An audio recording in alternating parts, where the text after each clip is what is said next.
A paz do Senhor para os irmãos. Vamos iniciar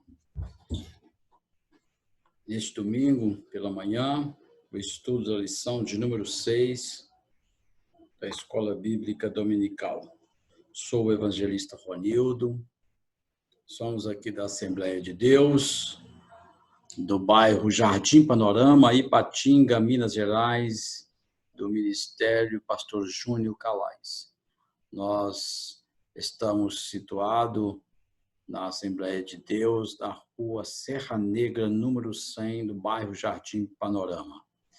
Vamos, então, neste momento, estarmos estudando esta lição que tem por título A Condição dos Gentios sem Deus.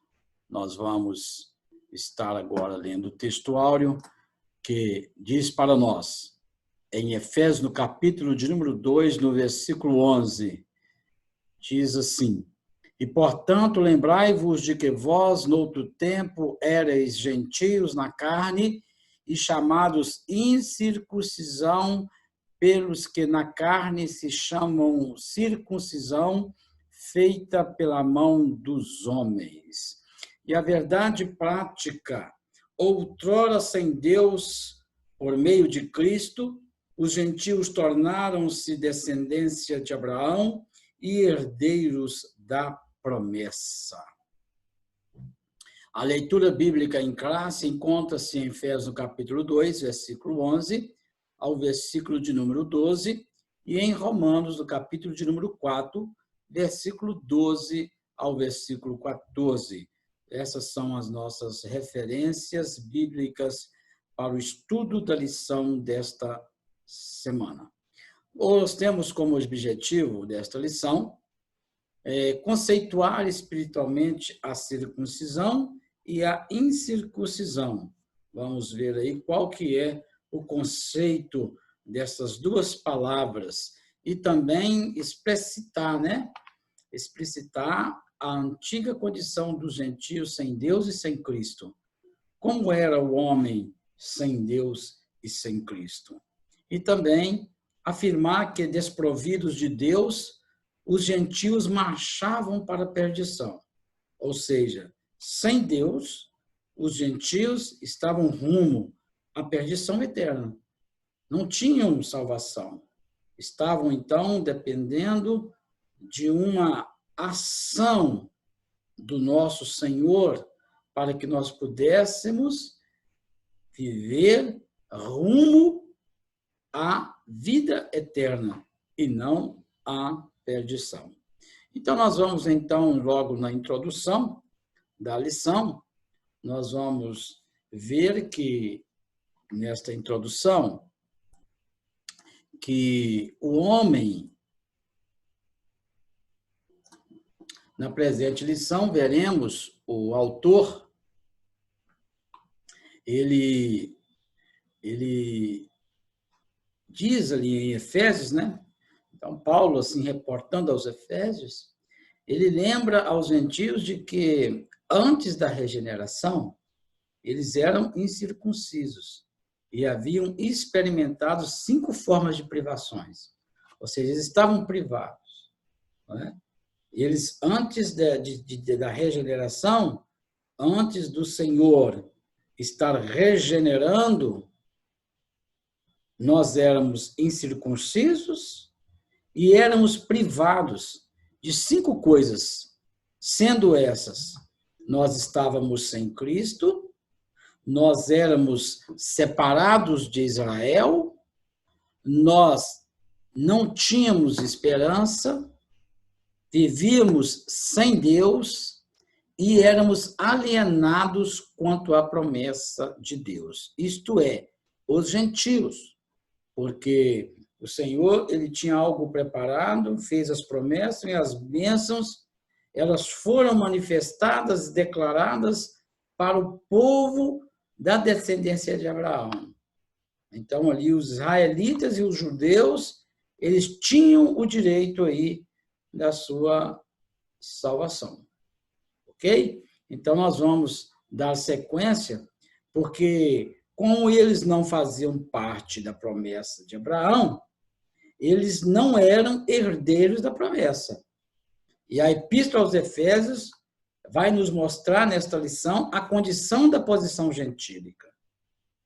Eles eram incircuncisos, sem Cristo, separados de Israel, longe da promessa, sem esperança e sem Deus no mundo.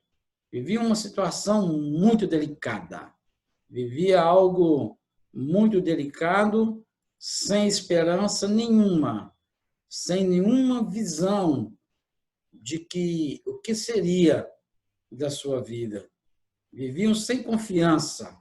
Nós vamos, então, dar sequência, onde nós vamos ter a oportunidade de constatar a real situação do ser humano sem Deus e o quanto ele carece da graça e da misericórdia divina. O homem sem Deus, ele não é nada. Nós sem Deus não somos nada. Nós somos totalmente dependentes do Senhor. Nós vivemos totalmente dependentes do Senhor. Nós sem Deus, nós não somos nada. Embora muitos acham-se autossuficientes, acham-se auto-independentes, mas, na verdade, sem o Senhor na nossa vida, nós não somos nada. Vivemos pela misericórdia do Senhor, aquele que reina e vive para todo sempre. Amém.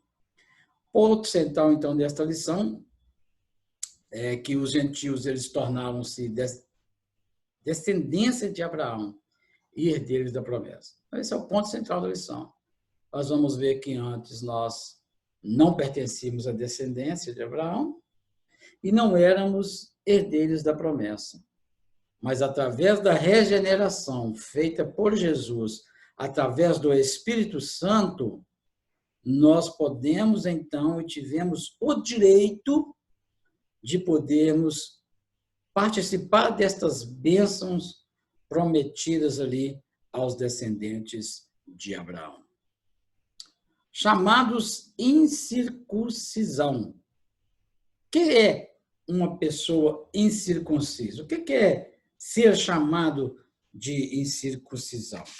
Nós vamos já ler algumas coisas na nossa lição. Vamos ler todo o primeiro ponto e depois nós estaremos passando aí pelo resumo. Olhe bem, na era antes de Cristo, além de mortos espiritualmente, os gentios eram desprezados pelos judeus e identificados como incircuncisos. O conceito de circuncisão. Circuncisão é a remoção cirúrgica do prepúcio do órgão sexual masculino. Era prescrito na lei como sinal externo de quem pertencia ao povo da aliança com Deus. O procedimento era realizado no 8º dia de vida dos nascidos em Israel, ou estrangeiros comprados a dinheiro. Quem não era circuncidado era tido como incircunciso e, portanto, excluído da aliança. A circuncisão tornou-se um sinal que distinguia os judeus dos demais povos gentílicos. O significado tão religioso da circuncisão, seu significado religioso, apontava para a santificação.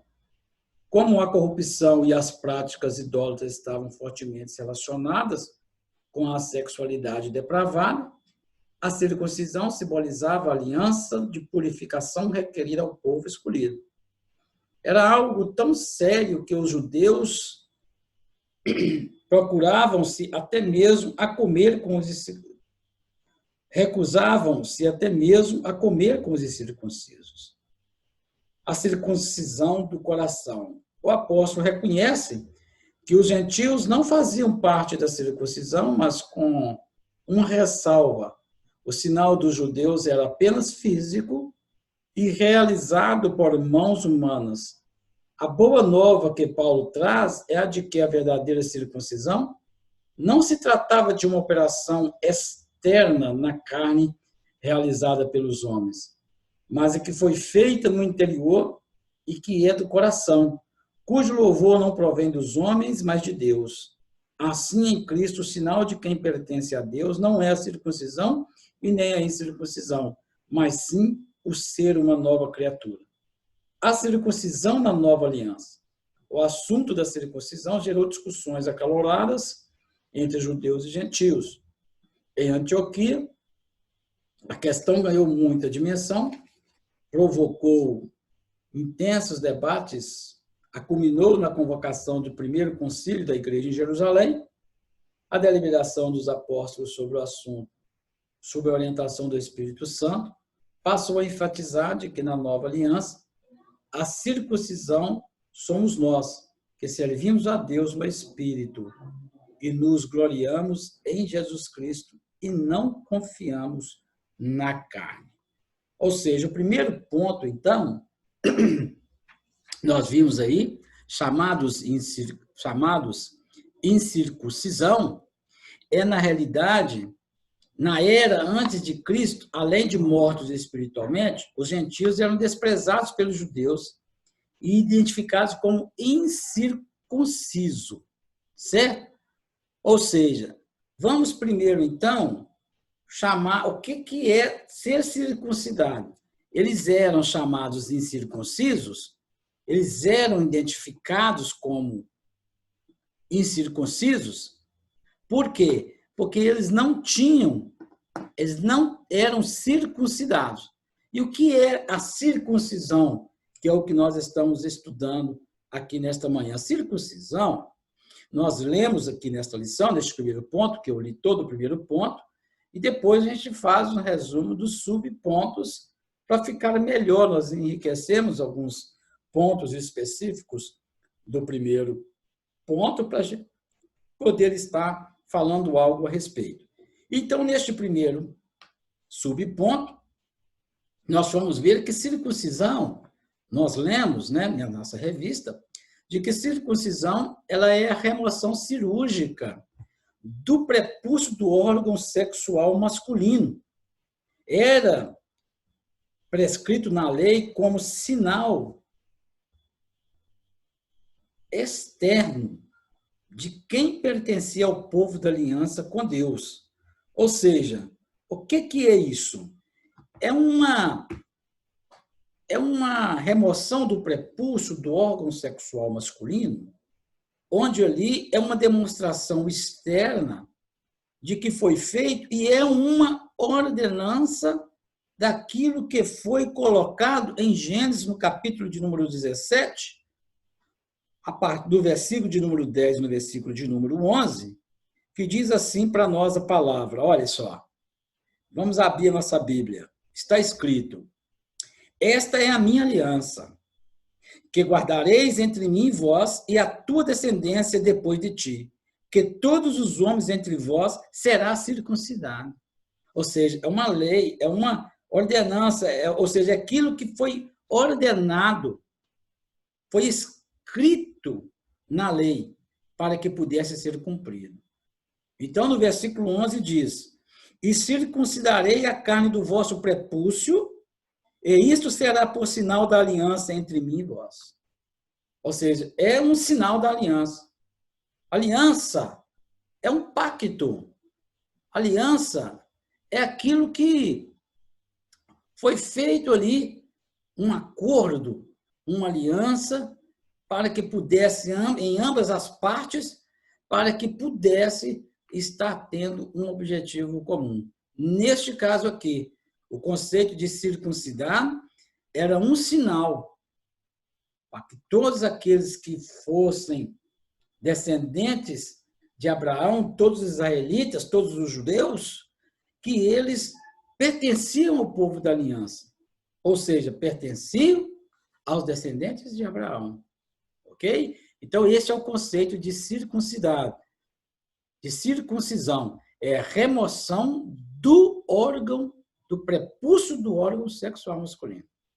Ok? O significado religioso da circuncisão. Nós lemos também e vimos que, com a corrupção e as práticas idólatras, como a corrupção e a prática idólatra estavam fortemente relacionadas com a sexualidade depravada, a circuncisão simbolizava a aliança da purificação requerida ao povo escolhido. Ok? Ou seja, existia, então,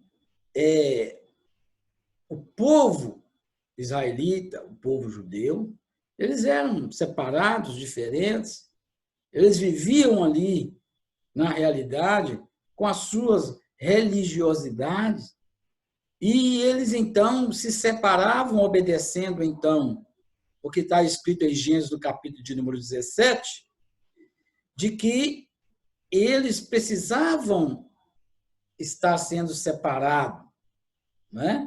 Precisavam, não poderiam participar daquelas práticas idólatras, eles não podiam ter nenhum ato depravado, né, de sexualidade.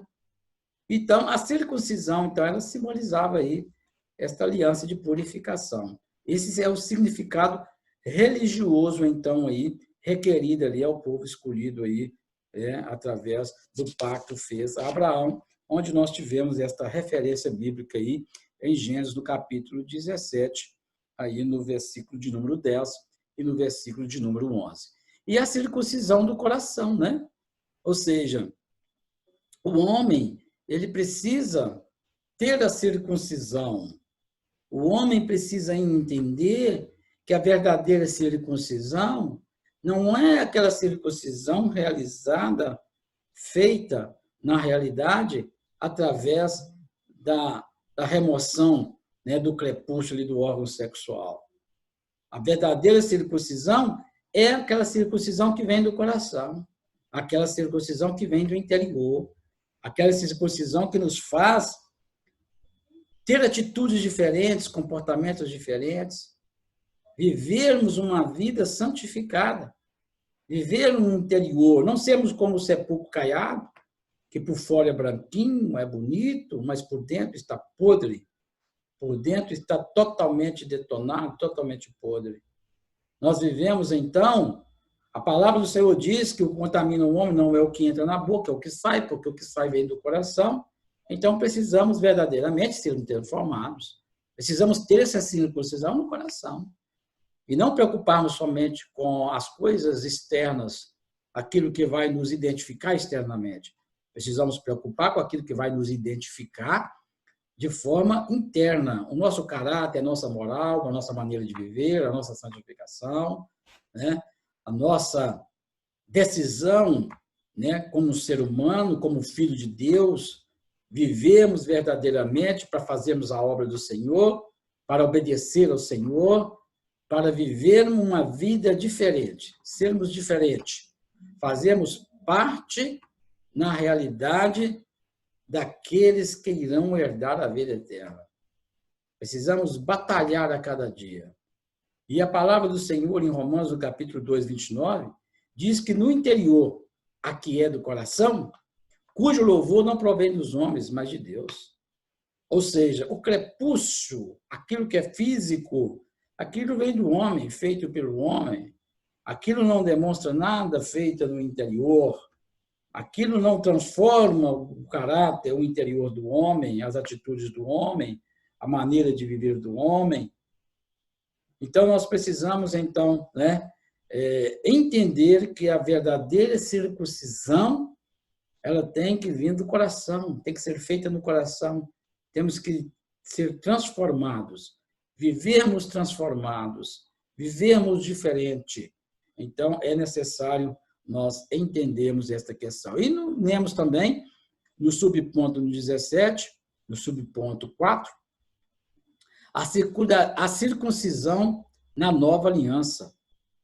Né? O que seria a circuncisão na nova aliança? O assunto da circuncisão, ela gerou discussões acaloradas entre judeus e gentios. Quando nós pegamos e olhamos lá em Gálatas, capítulo 5, 2 e 3, e Filipenses 3 e 2, nós vamos ver que houve, então, ali, vamos abrir nossa Bíblia? Vamos ler lá em Gálatas, no capítulo de número 5, no versículo de número 2 e no versículo de número... Gálatas, no capítulo de número 2, capítulo de número 5, versículo 2 e versículo de número 3. Eis que eu, Paulo, vos digo que se vos deixar de circuncidar, Cristo de nada vos aproveitará. E de novo protesto a todo homem que se deixa circuncidar, que está obrigado a guardar da lei. E ainda nós podemos estar passando, ainda nos versículos de número subsequentes, nós podemos estar indo no versículo de número, em Atos também, em Atos ainda, no versículo 5, nós podemos observar que diz a palavra do Senhor assim: porque nós, pelo Espírito da fé, aguardamos a esperança da justiça. E no versículo de número, em Atos, no capítulo de número 15, vamos ver aqui em Atos, no capítulo de número 15, vamos abrir então em Atos. Vamos pegar uma referência aqui de Atos, para a gente ver sobre essa questão da nova aliança. Vamos pegar aqui, abrir nossa Bíblia em Atos, capítulo de número 15. Vamos abrir no versículo de número 1, vamos ler o versículo 1, versículo 2, 5, 6 e depois o 28 e o 29, ok? Diz assim, ó, versículo 2. Tendo tido Paulo e Barnabé não pequena discussão e contenda contra eles, resolveu-se que Paulo e Barnabé e alguns dentre eles subissem a Jerusalém aos apóstolos e aos anciões sobre aquela questão. Ou seja, Paulo e Barnabé iriam até Jerusalém, reunir com os apóstolos e os anciões para poder discutir essa questão da nova aliança, a circuncisão na nova aliança. O que seria essa circuncisão na nova aliança? O que seria isso? Seria verdadeiramente, será que seria a circuncisão externa? Seria que seria o ato externo? O que seria circuncidar-se, então, na nova aliança, né? No versículo 5 diz: e alguns, porém, da seita dos fariseus que tinham crido, se levantaram dizendo que era misto circuncidá-los e mandar-lhes que guardassem a lei de Moisés. Olha só, congregaram-se, pois, os apóstolos e os anciões para considerar este assunto. Ou seja, reuniram. Eles estavam muito preocupados com as coisas feitas externas. Mas Paulo e Barnabé estavam ali e eles, então, reuniram para que fosse feito, então, um concílio, né? Reuniram ali nesse concílio, fosse realizado ali aquela reunião e que eles discutissem ali aquele assunto para que houvesse uma deliberação, né? Fosse tomada uma decisão sobre essa questão dessa circuncisão aos olhos da nova aliança feita em Cristo Jesus, né? Como seria essa circuncisão? O que é que Cristo trouxe para nós em referência a essa circuncisão? O que é que seria essa circuncisão vinda na nova aliança? A nova aliança feita através de Jesus, né? Então, olha bem, no 28 e 29, nós podemos, então, ver que, na verdade, pareceu bem ao Espírito Santo e a nós não vos importar mais encargo algum, senão estas coisas necessárias, que vos abstenhas das coisas sacrificadas aos ídolos e do sangue, e da carne sufocada e da fornicação, das quais coisas bem fazeis e vos guardais, bem vos vá. Ou seja, seria algo espiritual, vindo da parte do Espírito Santo, porque quando nós deixamos o Espírito Santo, quando nós buscamos no Espírito Santo, quando nós consultamos o Espírito Santo, porque ele mora em nós, é preciso morar em nós, precisamos dar lugar a ele. Quando nós estamos ali, temos esta intimidade com o Senhor, ele nos direciona. Nós não andamos por aí sem saber a direção certa, não. Nós temos um direcionamento. Então, achou-se por bem ali naquela reunião, foi deliberado, né? E foi orientado através do Espírito Santo, então, e passou então a enfatizar que na nova aliança a circuncisão somos nós, que servimos a Deus no Espírito. Essa é a nova circuncisão. Somos nós. Aqueles que andam segundo o Espírito não andam segundo a carne. A Bíblia diz que há uma luta constante entre a carne e o Espírito. Mas aqueles que andam segundo o Espírito não se inclinam para as coisas carnais. Eles andam segundo a ação do Espírito Santo. Não andam de qualquer maneira. Não vivem de qualquer maneira. Não agem de qualquer maneira. Mas andam segundo a direção do Espírito Santo, que nos reveste a cada dia com poder, com sabedoria que vem do alto, para que possamos viver agradando ao nosso Senhor, ao nosso Salvador. Então culminou ali então na convocação do primeiro concílio da Igreja de Jerusalém, onde foi tomada essa decisão. Tá? Então nós vimos neste primeiro ponto de que os gentios não faziam parte do pacto da circuncisão e por isso estavam excluídos da aliança com Deus. Por que eles estavam excluídos da aliança com Deus? Porque nós vimos, no segundo subponto lá, nós fomos observar que os judeus levavam tão a sério que os judeus eles recusavam até mesmo a comer com os incircuncisos. E o que é chamado incircuncisos? Incircuncisos são todos aqueles que não passavam pela circuncisão. São todos aqueles que não eram removido o crepúsculo do órgão sexual, que era realizado naqueles que nasciam até o 8º dia, ou aqueles que eram comprados por dinheiro, aqueles que eram estrangeiros, mas eram comprados, faziam parte agora, então, eles também passavam pelo processo da circuncisão. Então, todos aqueles que não eram circuncidados, eles eram chamados aí incircuncisos. Eles não eram circuncidados, então eles eram chamados aí incircuncisos, ok? Vamos então agora ao segundo subponto, ao segundo capítulo, né?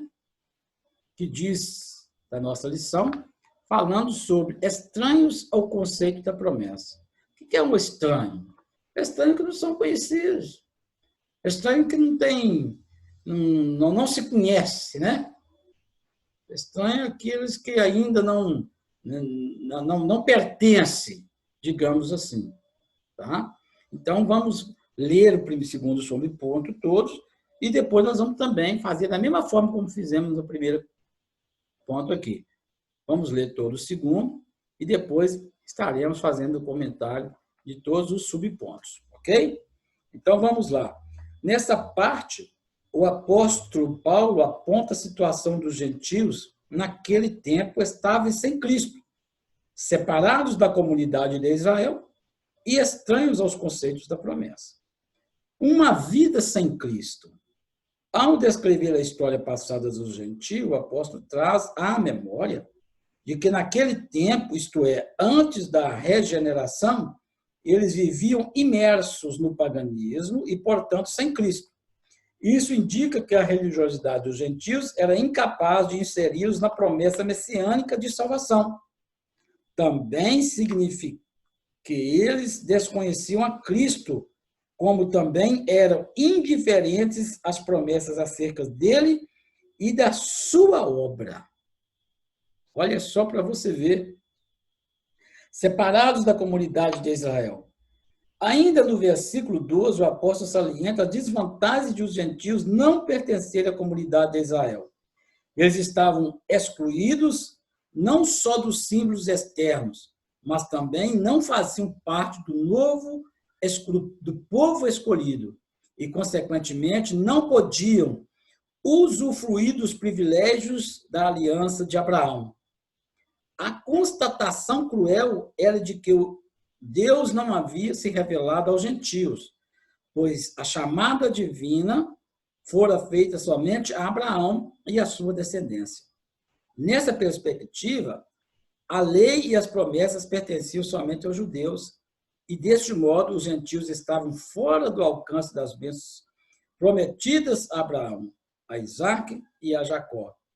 Entretanto, O que os gentios precisavam saber era que, por meio de Cristo, eles também se tornariam descendências de Abraão. Alienados ao pacto da promessa. Uma vez separados da comunidade de Israel, os gentios desconheciam totalmente os vários pactos que Deus estabelecera com os patriarcas israelitas. Esses pactos giravam em torno da grande promessa do advento do Messias, entre eles o pacto abraâmico, o pacto mosaico, o pacto divino.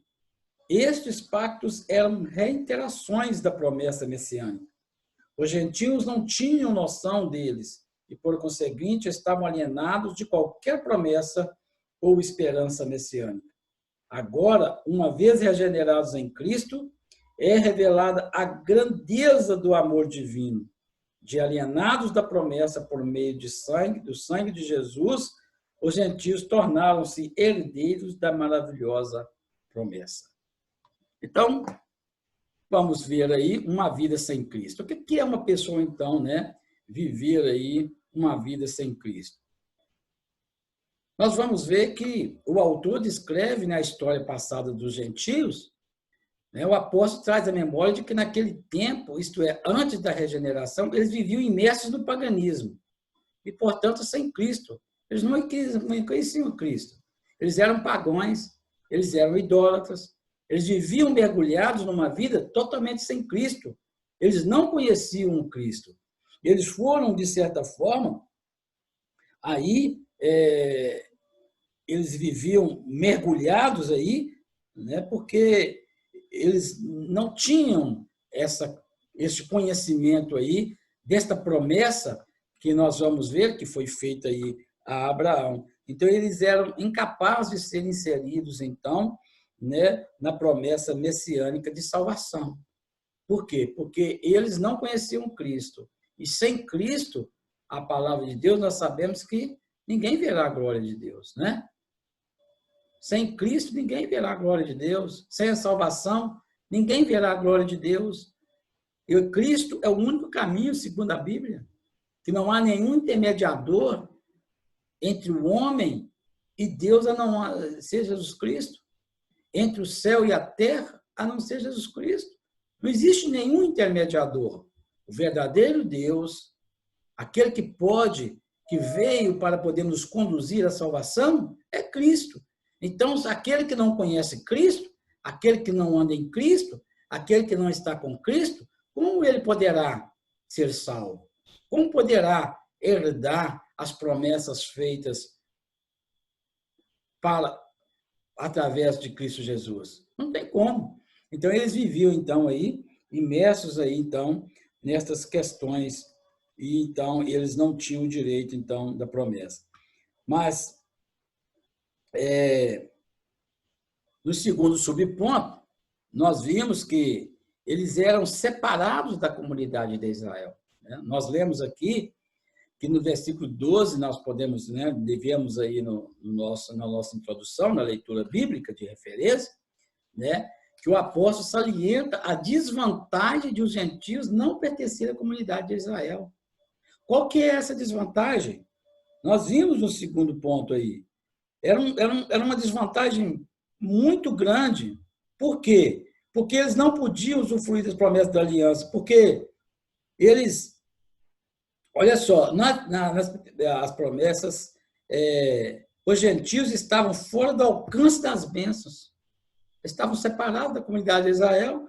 Segundo subponto aí, nós podemos observar, então, que eles estavam em desvantagens.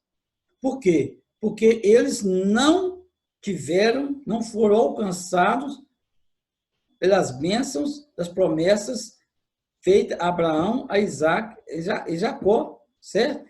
Eles precisavam saber dessas promessas, eles precisavam ter acesso a essas promessas. Então, eles entraram em desvantagens, né? Porque os gentios precisavam saber era que, por meio de Cristo, eles também se tornariam descendentes de Abraão. Eles precisavam saber que tinha o caminho, era Jesus Cristo. Eles precisavam aceitar a Cristo, viver uma vida, né, para que pudesse, através de Cristo, que haveria de vir o Salvador, Haveria de vir aquele que nasceria de uma mulher, que seria aquele que seria totalmente puro, aquele que seria capaz, né, que morreu na cruz, mas morreu totalmente puro, sem pecado. Aquele que é digno de abrir ali o livro, os selos, aquele que é capaz de um dia retornar para poder arrebatar e buscar a tua igreja, para poder ir e tomar posse do lugar que foi preparado para nós, porque Jesus disse que iria nos preparar lugar e mandaria o Consolador. Então, é algo, irmãos, muito interessante. Antes, então, os gentios eles eram totalmente separados da comunidade de Israel. A promessa não foi feita para eles. Na realidade, essa promessa ela não foi feita para o povo gentio. Eles não podiam usufruir dos privilégios da aliança de Abraão.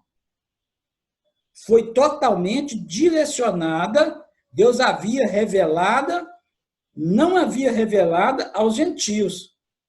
Certo? Essa chamada divina, ela foi feita somente a Abraão e a sua descendência.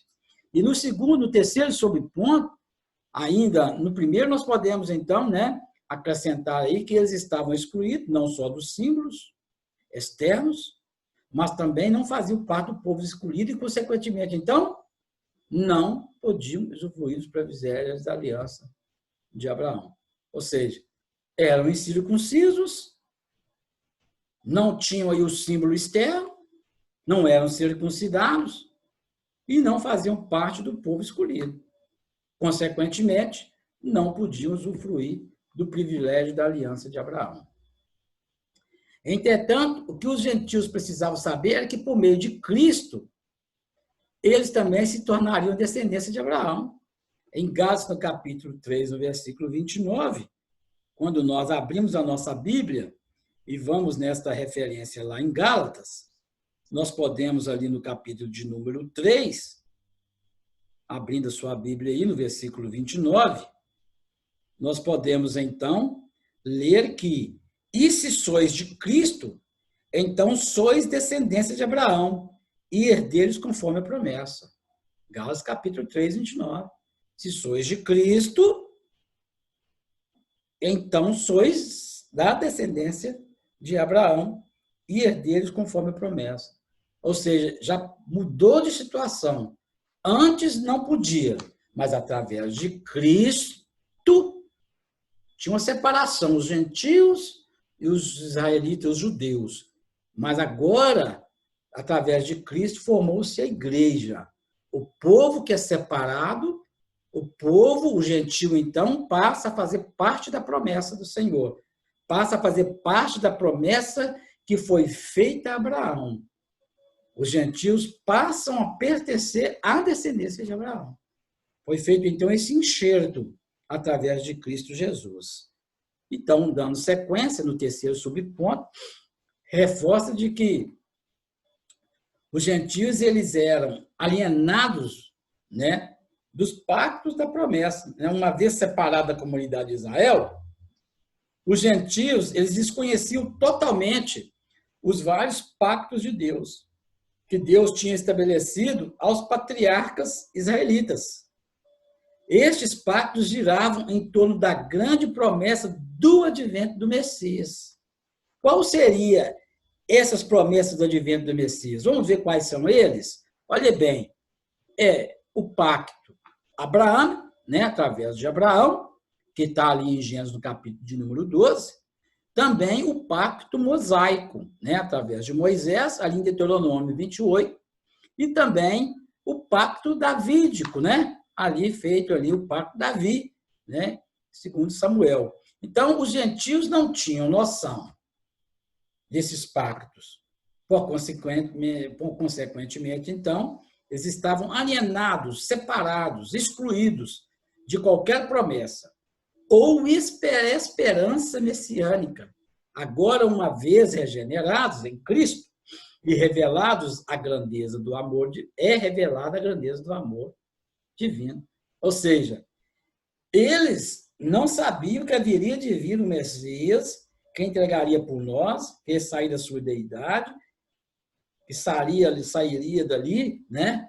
Viria como homem, viveria, passaria por momentos difíceis, ia ser desprezado, ia ser chicoteado, ia derramar o teu sangue ali na cruz do Calvário por nós. Então, eles não sabiam desta promessa. Eles viviam sem esperança messiânica. Eles viviam sem essa esperança messiânica. Eles viviam sem a esperança do Messias.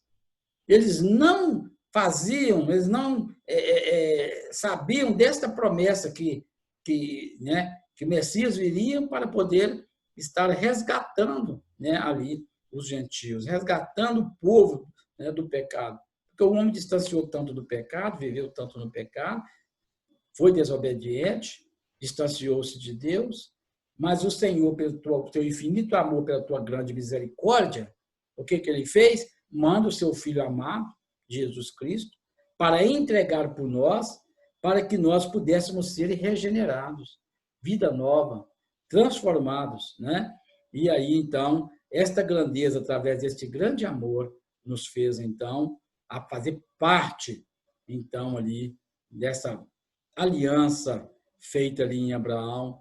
Então, nós podemos tomar posse das bênçãos também ali, das promessas feitas ali aos descendentes ali de Abraão. Então, resumindo, então, no capítulo 2, né, nós vimos que a antiga condição dos gentios era desoladora, né? Era uma situação muito delicada, porque viver sem Cristo é viver sem esperança, é viver sem rumo, é viver sem caminho, né? Então, eles estavam separados de Israel e exércitos estranhos. É tanto que nós lemos, né, nesse capítulo 2, nós podemos ver que nós lemos anteriormente, que eles não podiam nem mesmo sentar para comer com os israelitas. Eram totalmente excluídos, eram totalmente estranhos e não podiam mesmo estar misturando ali com o povo de Israel. O povo de Israel realmente não aceitava, eles excluíam mesmo ali os gentios para não compactuar com eles ali da promessa, eles não viviam, não reconheciam então os gentios ali. Então, sem esperança, os gentios, então, nessa situação, né, de que esse pacto foi feito, direcionado principalmente ali para Abraão, né, para a descendência de Abraão. Então, era um povo que vivia uma situação muito delicada, porque vivia sem esperança, né, vivia totalmente sem Deus. Então, nós vamos ver neste capítulo de número 3, aqui, que a palavra esperança, ela traz esta ideia, né, de confiança. Então, nas Escrituras, o seu principal uso está ligado à confiança nas promessas divinas. Portanto, podemos afirmar que os gentios eram desprovidos desta esperança por causa da parte da filosofia grega, que descartava a possibilidade de uma vida além túmulo e que, consequentemente, pudesse ser ditosa. Além dessa questão, embora Deus tivesse decretado incluir aos gentios no plano da salvação, eles mesmos ignoravam essa promessa e, por isso, não tinham em que sustentar qualquer esperança. Como a esperança é a âncora para a alma, os gentios desprovidos dela padeciam de medo e incerteza. Por conseguinte, a falta de esperança e de paz revelava a ausência sem Deus. Olha só, a palavra esperança. O que é desprovido de esperança? Sem esperança, né? Não tinha esperança nenhuma. Vivia totalmente sem confiança, não tinha confiança nenhuma, né? Ou seja, a sua principal confiança estava em quê? Né? Estava em quê? Nas promessas divinas? Então, quer dizer, a esperança, a palavra esperança traz a ideia de confiança e nas Escrituras o seu principal uso está ligado à confiança nas promessas divinas. Ou seja, nós confiamos hoje, temos esperança, vivemos uma esperança, porque hoje nós conhecemos a palavra de Deus, conhecemos o plano messiânico, conhecemos o plano de salvação, Hoje nós fomos resgatados. Então vivemos então uma confiança, esperançosos. Vivemos na certeza de que nós herdaremos a vida eterna, de que se nós perseverarmos até o fim, se não nos entregarmos às coisas deste mundo, se não nos entregarmos à corrupção, se não dermos valor às coisas deste mundo, às coisas materiais, mas juntarmos tesouro no céu, nós seremos salvos. Nós temos esperança. E quando nós temos esperança dentro de nós, quando nós vivemos a esperança, nós podemos ver que a nossa maneira de viver é diferente. Vem problema, acontecem as coisas, mas nós sabemos que nós seremos vitoriosos, porque Cristo Jesus está conosco. Podemos afirmar que os gentios desprovidos, então, dessa esperança, eles eram desprovidos porque eles não conheciam a lei messiânica, eles não conheciam as promessas de Abraão. Então, eles viviam a filosofia grega, que nós lemos aí, né? Que limitava eles, né? Colocava eles ali, descartava para eles a possibilidade de uma vida após o túmulo. Ou seja, que a vida era somente até morreu, acabou.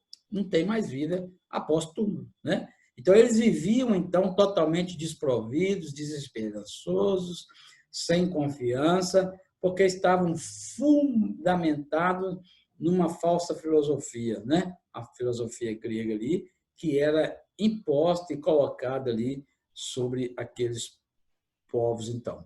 Então, como a esperança é a âncora para a alma, porque quando nós temos a esperança, quando nós sabemos que deixamos o Espírito Santo de Deus fazer parte da nossa vida, essa âncora, o que é uma âncora? O navio, quando está ancorado, pode vir vento para lá e para cá, pode balançar a água do mar, que ele está ali parado. Por quê? Porque ele está ali firme. É aquele peso que joga, ancorou ali, então ele não sai daquela posição. O homem sem Deus é como se fosse, né, sem âncora. Ou seja, qualquer vento leva ele.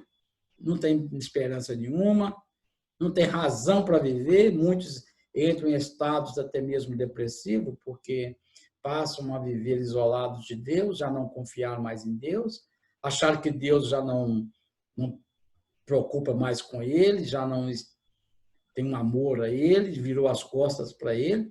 Mas nós sabemos que, às vezes, nós é que entristecemos o Espírito Santo, é nós que nos colocamos numa situação de que nós ficamos enfermos espiritualmente e que, às vezes, até mesmo, diante da atitude humana, o ser humano passa a não ter mais força nem mesmo para orar.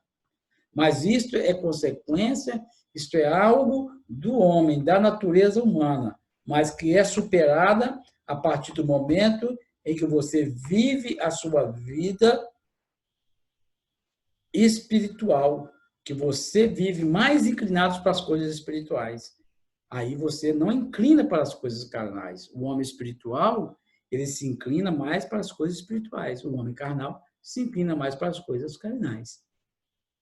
Então, os gentios desprovidos, né, desta âncora, ou seja, dessa esperança, eles padeciam de medos e de incerteza. Eles viviam medrosos, incertos, né, de tudo aquilo que iria acontecer com eles. Então, eles viviam uma situação muito delicada, certo? Sem Deus no mundo. Então, a partir do momento em que eles conheceram a Deus, a partir do momento em que eles estavam com Deus, aí eles passaram a ter esperança. Eles passaram a viver, né, a esperança. Ou seja, o homem sem Deus não quer dizer que ele não é adorador. O homem é adorador. Só que ele adora as coisas erradas. Adora os deuses errados, os deuses deste mundo. Adora são as imagens esculpidas feitas pela mão do homem. Adora o dinheiro, adora o poder, porque o homem já foi feito para adorar. Já é a natureza do homem a adoração. Então, ele não deixa de adorar. Aquele que não adora o verdadeiro Deus, aquele que anda sem Deus no mundo, ele está adorando outros deuses. As coisas só se inclinam para as coisas transitórias, passageiras e que vão ficar aqui neste mundo. Mas o homem com Deus, o homem que vive com Deus em sua vida, o homem que deixa Jesus fazer parte da sua vida, que se entrega às coisas espirituais, aí é diferente. Aí sim, ele passa a viver uma vida esperançosa, de paz, de tranquilidade, porque ele sabe que tudo isso aqui vai passar. Nós sabemos que nós vivemos neste mundo, mas não somos deste mundo. Nós somos seres celestiais. Que Deus foi preparar para nós um lugar maravilhoso. E que Jesus Cristo ele vai voltar para arrebatar a tua igreja. Aleluia. E nós faremos parte deste povo, lavado e remido no sangue do Cordeiro. Então, a expressão sem Deus, então, ela não significa, então, que os gentios não serviam, como eu já falei, né? Na natureza humana, eles não acreditavam, né, em nenhuma divindade, a não ser os deuses deste mundo. Né? Ao contrário, eles eram politeístas e idólatras, adorando as imagens esculpidas feitas pela mão do homem, que tem olhos, mas não vê, que tem boca, mas não fala, tem nariz, mas não cheira, tem ouvido, mas não ouve, né? Ou seja, eles são totalmente idólatras, né? Acreditavam e adoravam a muitos deuses, mas o verdadeiro Deus mesmo, eles não acreditavam. Então, sofriam muito, viviam totalmente desesperançosos. Então, esta é a lição, né? Que nós passamos por ele, porque nós vamos ver que eles estavam alienados, né, de Deus, havia se revelado a Israel, Deus havia revelado a Israel, e nós concluímos dizendo que este quadro ele foi mudado, foi totalmente invertido, né? Mudou-se. Por quê? Porque, embora não tenha sido feito aos gentios, mas através de Cristo Jesus nós fomos resgatados. Felizmente, tudo mudou pela intervenção dos desígnios eternos do verdadeiro Deus.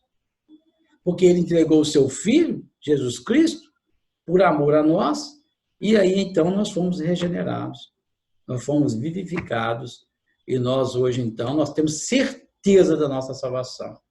Nós não vivemos sem confiança, nós não vivemos sem esperança, porque sabemos que nós somos salvos, porque o Senhor Jesus, ele vive em nós através do Espírito Santo, que nós possamos dar lugar a ele a cada dia. Então, resumindo, né, a antiga condição dos gentios era lamentável, desprovido de esperança e sem Deus na vida, caminhavam a passos largos para a perdição e ao inferno. Mas a Cristo nos resgatou, nos comprou. Ele pagou um preço alto, preço muito alto, para poder nós termos esse direito. Já estávamos totalmente alienados, mas o Senhor nos resgatou pelo teu grande amor, pela tua grande misericórdia.